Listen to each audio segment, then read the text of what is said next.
Let's take a deeper look into our cash-in-transit robberies scourge here in South Africa. I'm joined by criminologist Kholofelo Rakubu, cash-in-transit researcher Thabang Bogopa, and a security expert Chris De Kock, all joining us virtually from various destinations. Thank you so much for your time.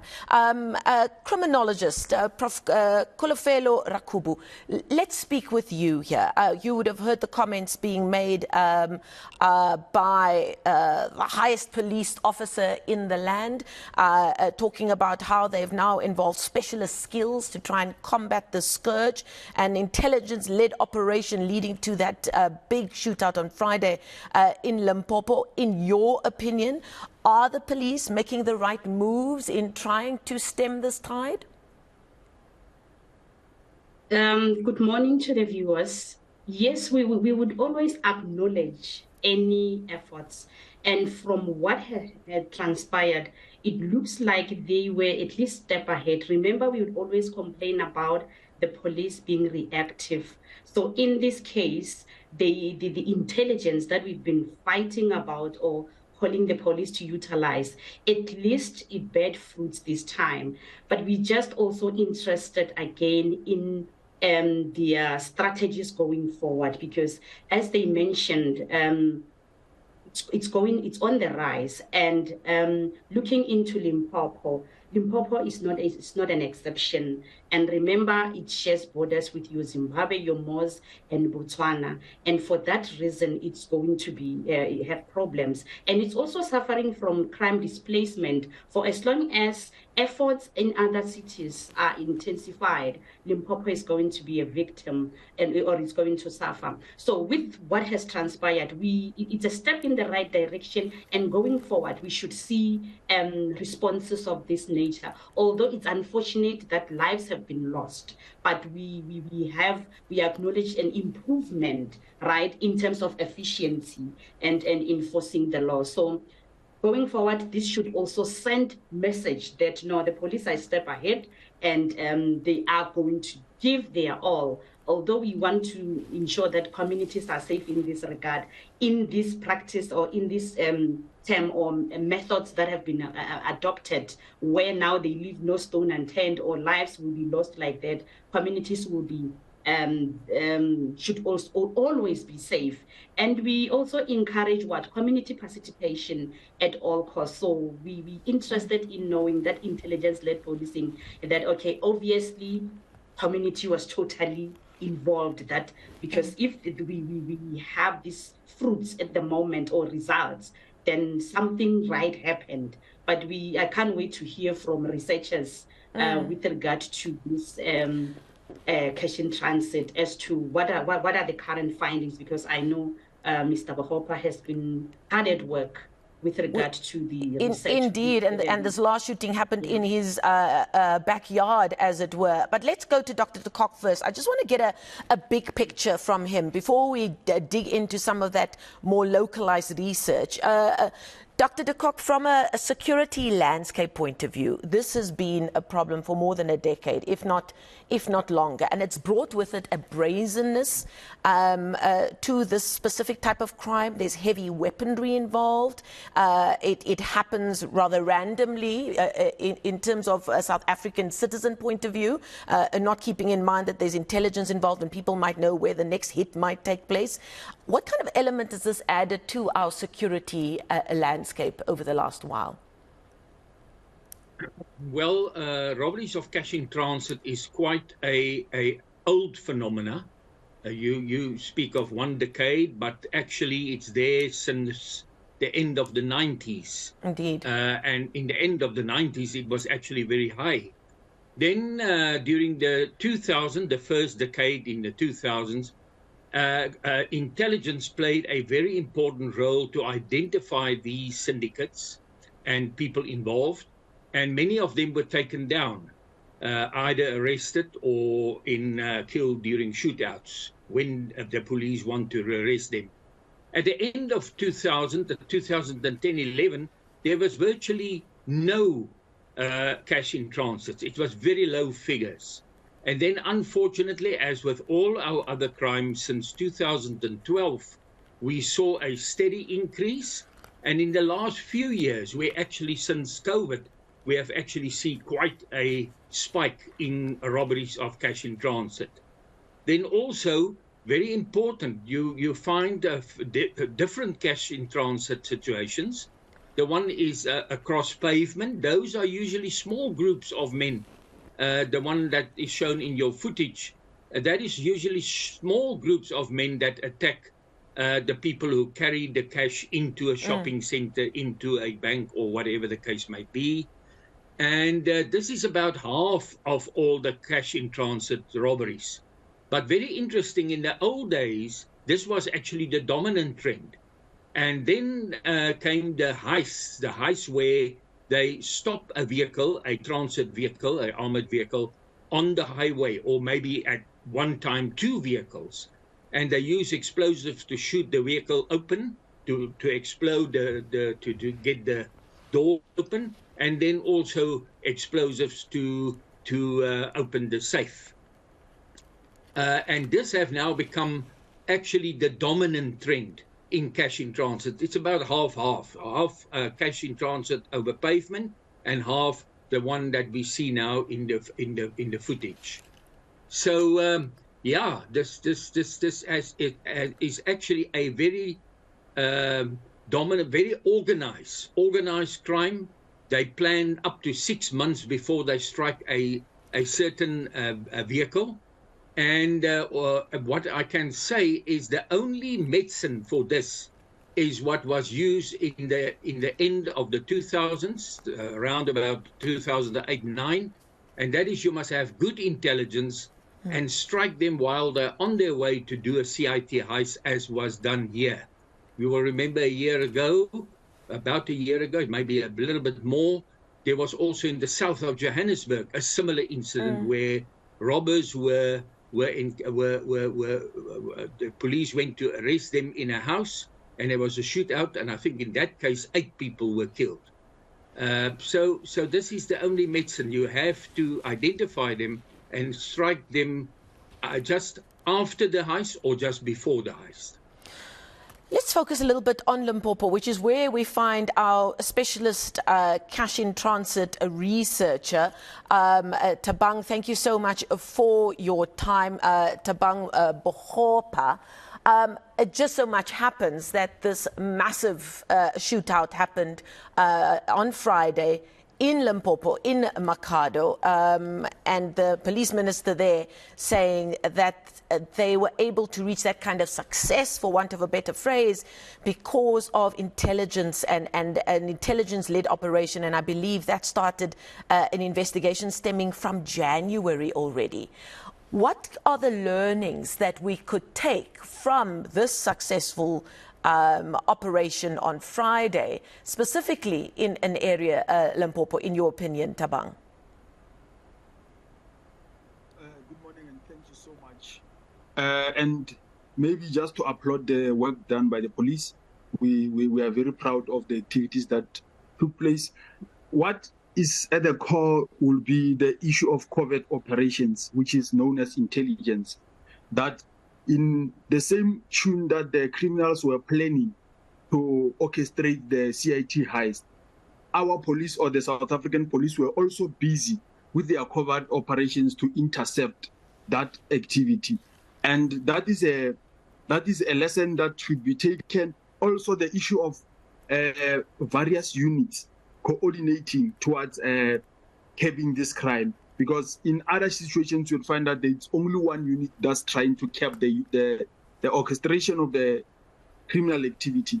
However, in this incident, we've seen that various SAPS units, ranging from the intelligence, the Hawks, including the forensics and the bomb disposal units, they all coordinated so that at the event that the criminals are about to hit the car or to orchestrate the criminal activity, all the units are ready and they are actually able to resist or to overcome the criminals. If you check, the incident took close to 90 minutes in a live shootout, which is a very strenuous activity. if the police were not enough or sufficient, firstly, and all the required units were not ready at that moment, we would have been speaking another thing. Thank you. Thabang, from what you understand and from the research that you've done, how complex and sophisticated are these groupings that are organizing these cash-in-transit heists? Because you've had ones that have been very successful in pulling them off, but then you also have one that happened not so long ago where they managed just to get, I think, 8,000 Rand in coins. And I think that was just last week or a week before that. What are the different types of groupings or syndicates that are involved in pulling off and putting together these cash-in-transit heists? Thank you so much. As Dr. De Kock has mentioned, the two types mainly that we have, which is the cross-pavement, being the one that you are speaking about, whereby coins were stolen to the amount of 8,000 rands, which is, it requires less sophisticated groups, because 4 to 5 people could actually just overpower the cash-in-transit security personnel and then take whatever that they can get and then use the getaway car to flee, which is less complicated. But then we have the cash-in-transit heist, whereby mostly explosives will be used for bombing open the vault of the vehicle, and high-caliber firearms will be utilized to power down the security personnel. And also often the CIT vehicles would be having 2 or more other security cars which are not in the same vehicle. So there will be various stakeholders or various role players that are part of the heist. Some will be stopping the traffic from the direction towards where the heist will happen. Some will be ramming off all the cars on the road, and then there will just be other snipers included in the cash-in-transit heist. We've seen it on the N4 and N1, N12, whereby there will be people shooting and you don't even know who's shooting from which direction. And that's the very sophisticated groups. And it would also take professionals. Recently, we've seen traffic officers, police officials, even teachers and accommodation owners being involved in part of planning this cash-in-transit robbery. So it is highly sophisticated and it takes professionals. In some of the cases where there have been conviction, we've realized that the profiles of the offenders, some of them were previously trained in the military in our nearby countries, being Zimbabwe, Mozambique, and Botswana. So it takes really trained professionals who participate in these activities. So it is very complex and highly planned. As the professionals have already mentioned, it also already takes about 6 months just in the planning.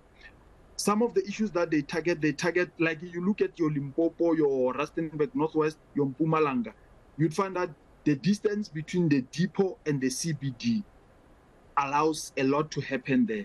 And also the low police visibility. They target areas whereby they know there's very low police visibility, especially in the remote areas whereby they know that there's a bigger community which is served by a very small number of police officials. Then they know that also there can be multiple escape routes. Those are the issues that the heist target, the heist groups, the gangs, they target, so that they know that where we are going to operate, firstly, there's very low chances of being interrupted by police. The second one is that there's multiple opportunities of disappearing. But the third one is that the distance between where police will be reacting from and where the activity would have happened would be more sufficient for the criminals to get away. Professor Rakubu, I want to bring you in here because you and Thabang have both mentioned a word, a community, for different reasons. Thabang speaking about the communities from which these criminals would come from. You spoke about the role in community in helping the police to find them and to lock them up. In your expertise as a criminologist, who are the types of people that are most likely to be tempted to get involved in this kind of very serious crime? There are multiple variables that influence involvement in crime. If we look into the cash in transit, obviously youth that is not employed, and there are the lack of opportunities in the communities that would assist the youth to take a particular road. So you find high unemployment rate, and those vulnerable youth are the most targeted to be involved in. Disgruntled communities or former police officials or former individuals that work in defense.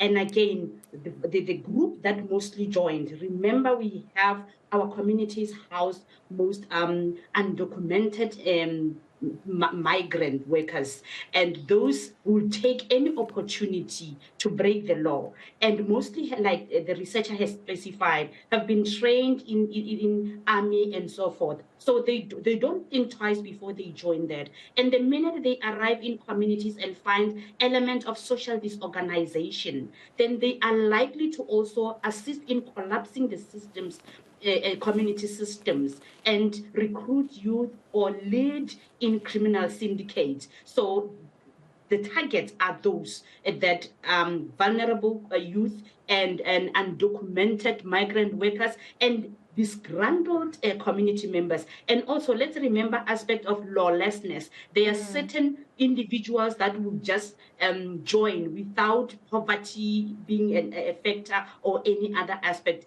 Greediness. People remember this cash in transit supports or feeds certain lucrative businesses. So you find that those that would attempt law-abiding benefits from that. So anybody can join. You find teachers, doctors, and many other businessmen being part of that. But the vulnerable group, we're talking of youth, we're talking of unemployed youth, we're talking of the undocumented migrant workers or foreigners in our country. So those will take that opportunity to be part of the fashion transit. Dr. De Kock, some interesting insight there from Thabang and Prof. Rakubu about, I suppose, the types of people that would make up the more dispensable members of these cash and transit squads or gangs, for whatever you want to call it. But when it comes to how the police should be approaching it, you know, they always talk about cutting off the head of the snake or that kind of thing. Where should the police be looking to try and stop this tide at a point where it will be the most effective? Is it access to the very heavy weaponry? Where should they be looking? No, I think what they've done here in the past paid off. I mean, you have to start with intelligence. Intelligence is everything. You have to identify the people who plan these kind of things. And usually it's not a syndicate that operate as a group every time. That you will have planners, and the planners will then employ or get people who do the driving, who do the shooting, who do the explosive work, and they will get experts in all of those fields, well, in italics. And so you have to focus on intelligence gathering all the time to identify all the different role players. And when they start to plan, as I say, they sometimes plan 6 months ahead of such a heist. And then you have to strike the moment the group convene, when they come together to strike the next day or the next 2 days. Then you have to either arrest them and put them through court, or if they resist, like in this case, the police have no other choice than to fire some shots at them. And unfortunately, because it went on for an hour or more, people were killed in the process. And that is, I think, where the police should focus. And then the industry, the CIT industry, must also do whatever they can do to safeguard the vehicles and the money.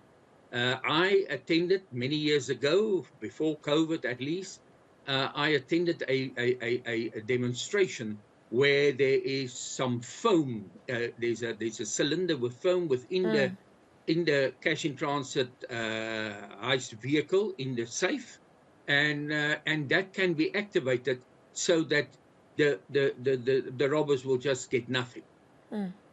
So many different elements involved there in a criminal issue that we probably will not see the back of for a very long time. But thank you so much for your time this morning.